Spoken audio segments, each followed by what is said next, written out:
Assalamualaikum warahmatullahi wabarakatuh. Sebelumnya perkenalkan, nama saya Akbar Fabiansa dengan NPM 243121. Di sini saya akan menjelaskan tentang infografis dari bertobat.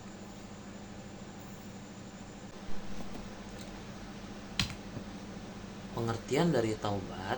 Taubat adalah salah satu bentuk kasih sayang Allah kepada hambanya. Setiap manusia pasti pernah melakukan kesalahan atau dosa, baik disengaja maupun tidak. Namun Allah Maha Pengampun dan selalu membuka pintu taubat bagi siapa yang memperbaiki diri. Syarat taubat yang pertama, hendaknya taubat itu dilakukan dengan ikhlas. Artinya, yang mendorong dia untuk bertaubat adalah kecintaannya kepada Allah Azza wa Jalla. Dan yang kedua, menyesali serta merasa sedih saat dosa yang pernah dilakukan sebagai bukti penyesalan yang sesungguhnya kepada Allah Subhanahu wa taala dan luluh di hadapannya serta murka pada hawa nafsunya sendiri. Dan yang ketiga, segera berhenti dari perbuatan maksiat yang dilakukan jika maksiat atau dosa itu disebabkan karena ia melakukan sesuatu yang diharamkan. Maka dia langsung meninggalkan perbuatan haram tersebut seketika itu juga. Dan yang keempat, jika dosa itu berkaitan dengan hak orang lain, kembalikan hak tersebut atau minta maaf.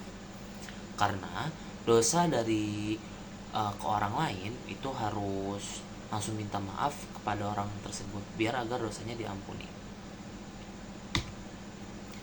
Dan yang kedua dan selanjutnya adalah rukun taubat. Yang pertama, menyesali perbuatan dosa yang telah dilakukan.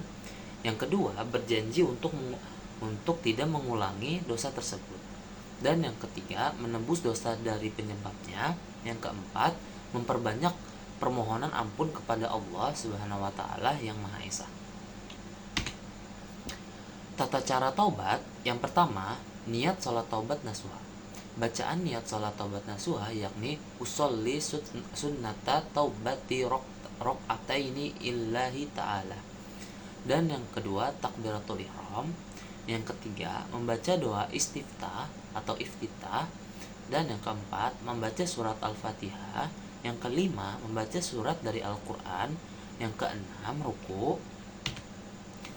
Dan setelah itu i'tidal, membaca doa i'tidal. Setelah itu sujud, membaca tasbih sujud 3 kali. Setelah itu yang kesembilan, duduk di antara dua sujud, membaca Rabbi firli warihamdi. Dan selanjutnya, dan yang ke-10, sujud kedua, membaca tasbih sujud 3 kali. Yang ke-11, bangun melanjutkan rakaat kedua seperti urutan di atas sampai 10. Dan yang ke-12, tasyahud akhir, membaca bacaan tasyahud akhir. Yang ke-13, salam. Dan yang ke-14 adalah berdoa mohon ampun kepada Allah.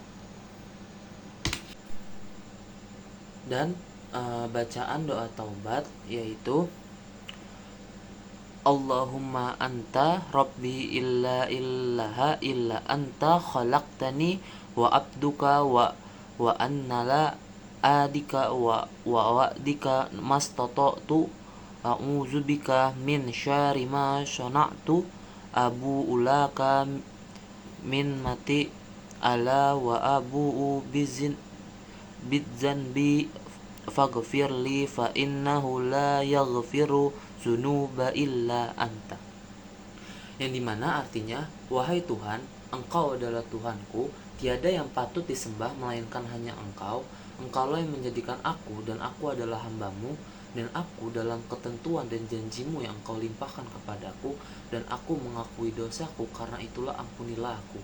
Sebab tidak ada yang dapat memberi ampunan melainkan Engkau, wahai Tuhanku. Sesungguhnya aku berlindung kepadamu dari kejahatan apa yang telah aku perbuat. Dan setelah itu, apa manfaat dari sholat taubat? Yang pertama, memperkuat hubungan dengan Allah Subhanahu wa taala.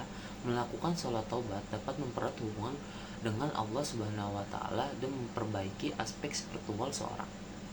Dan yang kedua, memperbaiki diri. Yang ketiga, memohon ampunan dan pengampunan dosa. Yang keempat, mendapatkan rasa tenang dan damai. Yang kelima, mendapatkan pahala. Sekian tentang video infografis dengan tema bertaubat dari saya. Wassalamualaikum warahmatullahi wabarakatuh.